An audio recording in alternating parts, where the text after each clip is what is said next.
So this will be the bulk of your group.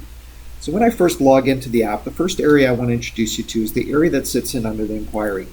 Under the inquiry, what we're doing is we're presenting you with read-only access to the information that is connected to the employee card in GP.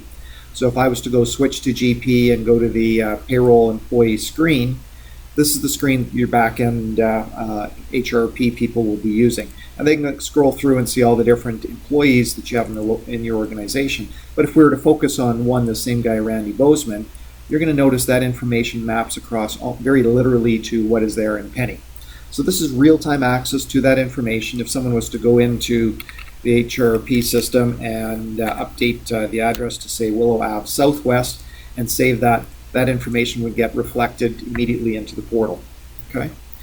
So if I'm following along on this idea of stuff that sits under the employee setup, the rest of the stuff that sits there is all the stuff that exists along the bottom screen of that employee's card.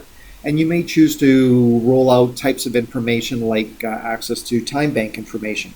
So if you have payroll set up and you have time banks, employees can now log in through Penny and see what do I have available in my sick bank or my time in lieu or my overtime or vacation bank or whatever the case may be. So very quickly now your employees have a nice view of what's carried over from previous years, what they've earned, what they've used, and ultimately what's available to them in their different time banks. Other types of things that we show you under the inquiry might be things that might be relevant would be things like direct deposit. Have they got my newest banking information in there so I know my mortgage isn't going to bounce? Or access to other types of things. Maybe we're sitting in November, you're starting to do your tax planning, want to see what your T-slip numbers are looking like.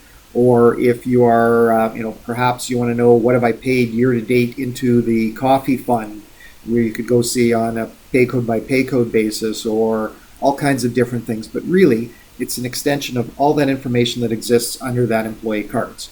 This is primarily read-only information, and but basically it gives you access to all of that, all of the fields that are available under the employee card.